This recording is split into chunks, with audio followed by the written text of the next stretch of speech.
광주는 아시아 문화 중심 도시를 지향하면서도 우리 문화계에 대한 관심이 매우 낮은데요. 다양한 지역 문화계 소식을 전해드립니다.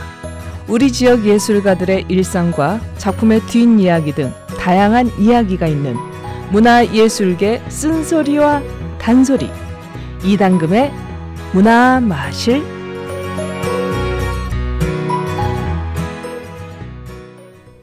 네, 이 코로나19 장기화로 지역 문화계도 정말 많은 일상이 멈췄습니다. 그리고 변화도 있습니다. 지난 시간부터 우리 지역의 문화 현장의 이슈들 짚어봤던 내용은 다시 한번 현재 어디까지 또 진행되고 있는지 그 이후의 이야기를 좀 더듬어 보고 있는데요. 오늘 또 푸른 연극마을 이당금 대표와 함께 하겠습니다. 어서 오십시오. 안녕하세요. 가을입니다.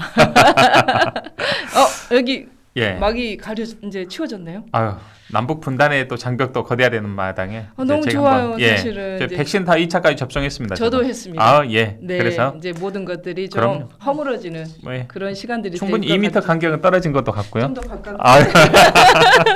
자, 본론 들어가죠. 네. 자, 지난 시간에 우리 지역 민간 소극장 현황과 이 광주 문화자단의 변화에 대해서 좀 이야기 나눠봤습니다. 오늘은 이제 세 번째 이슈인데 광주시 산하 시립예술단체와 문화예술회관의 좀 역할에 대해서 좀 정확히 좀 이야기 나눠보겠습니다. 네.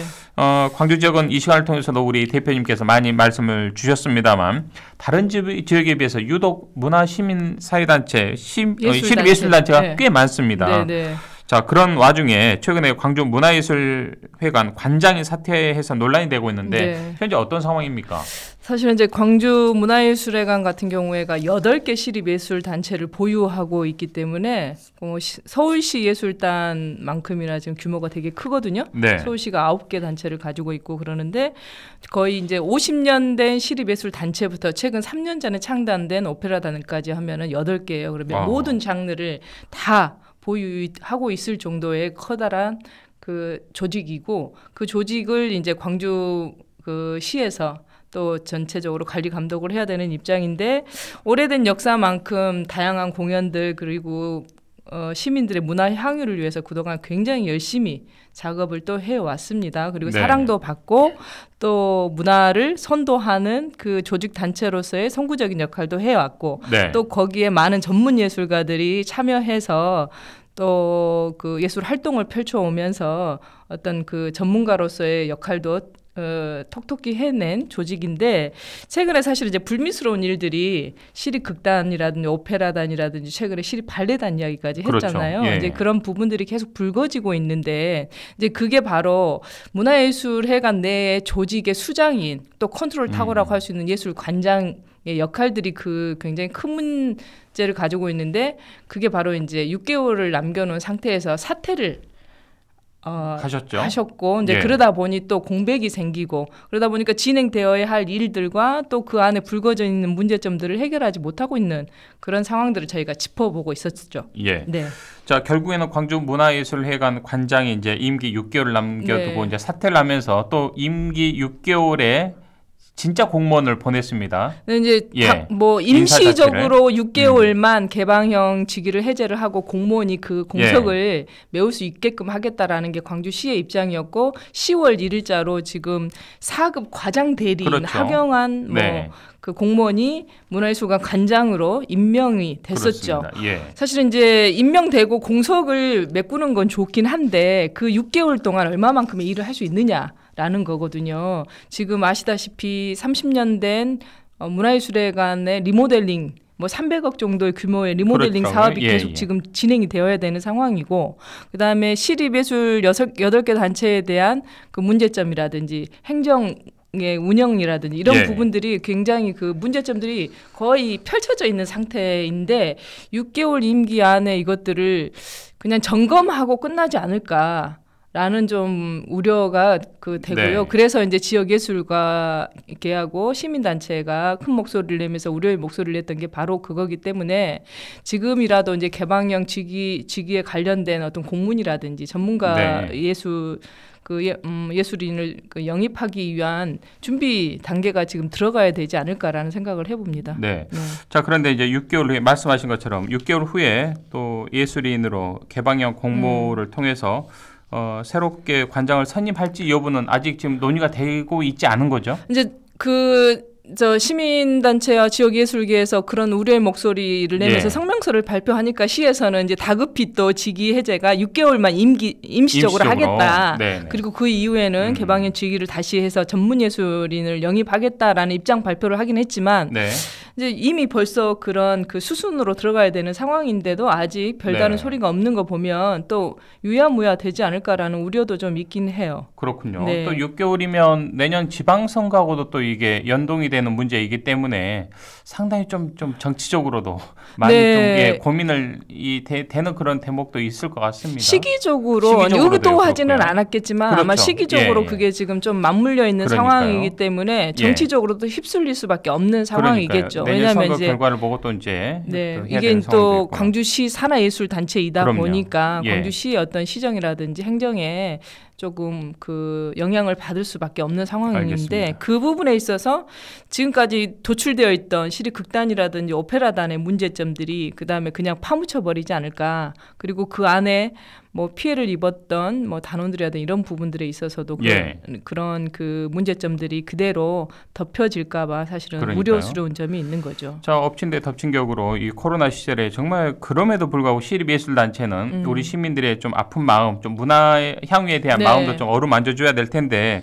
정작 이걸 좀 컨트롤할 수 있는 수장이 이제 공석이 네. 또 되다 보니까 상당히 좀 이런 문제점 계속 좀 불거질 수밖에 없는 구조적인 문제가 되지 않을까 싶어요. 이제 개방형 직위가 이제 처음으로 시도가 됐던 거였고 예. 또 이제 그 불미스러운 일로 인해서 사퇴를 하기는 했지만 또 앞으로의 비전을 봤을 때 지금 코로나 시대고 코로나로 인해서 일상도 무너지고 있는데 사실은 예술계가 굉장히 많이 변화를 하고 있어요. 그리고 많이 변화되면서 다른 형태로 예술 형태가 바뀌기도 하고 예술가의 태도도 바뀌고 예술의 어떤 정책들도 바뀌어야 될 시점이라고 저는 생각하기 때문에 사실 이 시기에 우리 시립예술단의 전체적인 운영, 실태조사 네. 좀 전반적으로 점검이 좀 있으면 좋겠다. 그런 그 시기로 이용을 하면 좋겠다라는 생각을 해보거든요. 네. 네.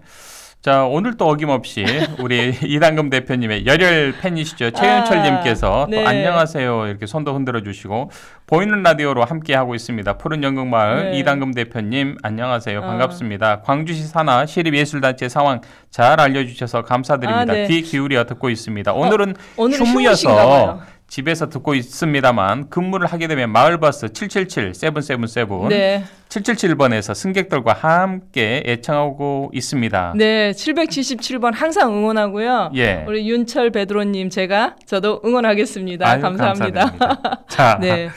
자 어찌 됐든 네, 지금 이제 그런 시대가 바뀌고 패러다임도 바뀌고 예술의 형태라든지 뭐 메타버스라든지 이렇게 그럼요. 다양하게 많이 방식들이 그럼요. 바뀌고 있는 상황에서 시립예술단의 재정립이 좀 필요하다라고 생각해요. 왜냐하면 문화예술은 시대를 반영하게 되고 그다음에 시대를 이끌어가야 되는 게 이제 문화예술의 가치이기 때문에 네. 이렇게 오래된 간습이라든지 50년 동안 사실은 이제 그 시립예술 단체가 운영이 됐으면 사실 뭐 어떤 이제 버려야 될 것도 있고 새로 그 도입해야 될 그럼요. 그런 제도들도 있는데 그것들이 지금 원활하게 잘 소통이 되고 있을까? 안을 자세하게 들여다볼 수는 없기 때문에 그 부분에 있어서 조금 우려스러운 부분이 있기 때문에 네. 이번 기회에 그런 그 시민들의 향유권을 조금 더 퀄리티 있게 그 업그레이드 시킬 수 있고 그다음에 수요자의 니즈 또한 그 소비자의 니즈 또한 좀 그 강구해가지고 그 전체적인 부분을 실태 조사를 하면서 네. 좋은 점은 계속 유지를 하고 좀 지금 시대에 뒤떨어져 있는 어떤 행정이라든지 운영 방식들은 좀 바꾸면서 새로운 물이 계속 흐를 수 있게끔 사실은 이제 시립예술단체에 들어가고 싶어하는 젊은 예술가들이 굉장히 많아요. 그리고 전공과를 졸업한 우리 지역의 예술가들이 있는데 시립예술단체에서 전문적인 어떤 예술의 교육이라든지 예술의 시스템 그리고 무대에 서보는 그런 욕망들이 있을 거거든요. 그럼요. 그런데 이제 그런 것을 할 수 있는 제도로 바뀌어야 되는데 지금의 현 시점에서 보면은 그런 부분에 있어서 사실 물이 자연스럽게 흐르고 있지는 않거든요. 네. 그러다 보니까 좀 정체돼 있고 그러다 보니까 문제점들이 계속 반복해서 생겨나는 거거든요. 그러더니 그런 반복된 문제점을 해결하지 못하면서 계속 누적되어 있으니까 사실은 작품에 대한 어떤 그 퀄리티라든지 그다음에 시대를 반영하는 예술의 정신을 좀 앞장서기에는 부족하지 않을까. 그러니까 이거는 시립예술단을 운영하는 예술 감독, 그다음에 문화예술관 관장, 그리고 시장님의 어떤 전체적인 의지가 있다 그러면 저는 충분히 가능하고 그 젊은 예술가들을 수요를 했을 때 많이 광주가 문화수도 도시, 문화도시, 그다음에 문화 중심 도시 광주로서의 역할을 정말 제대로 해낼 거라고 생각을 합니다. 예술은 창의성 또 창작 아니겠습니까? 네. 좀 고여 있는 또 예술인들은 나름대로의 또 그런 실력을 또 갖추고 있겠지만 또 새로운 피로 수혈이 되면 예술계도 상당히 활력을 찾을 수 있고 또 서로 선의의 경쟁도 될 수 있는 그런 구조적으로 되지 않을까 싶어요. 저는 가장 좀 더 이제 집중적으로 얘기하고 싶은 부분이 흘러야 된다라는 생각이에요. 그렇죠. 젊은 예술가들 그리고 특히 우리 지역에 그 전공을 한 전문적인 젊은 친구들이 그 시립예술단체에서 제도적으로 안정적인 어떤 제도를 가지고 예술 활동을 한다 그러면 앞으로 자기가 나아갈 방향성에 대한 스스로의 비전도 가질 수 있을 거고 그런 것들이 계속 오랫동안 어떤 안정된 직장으로서의 활동을 할 수 있는 예술 단체가 아니고 요새 이제 국립극단이라는 시립예술 단체에 보면은 타 지역에 보면은 이제 시즌제를 도입을 하고 있거든요. 시즌제라는 게 2년 3년 정도 시즌제로 운영을 해서 그 이후에는 또 새로운 멤버들로 교체가 되면서 계속 다양한 어떤 색깔들 그런 다양한 예술의 형태 그다음에 다양한 그 예술가의 모습들을 보여줄 수 있는 방법을 도입을 하고 있어요. 지금은 이제 저희 광주 같은 경우에 거의 고정적으로 공무원 형태로 한번 일단 들어가면 안 그러니까요.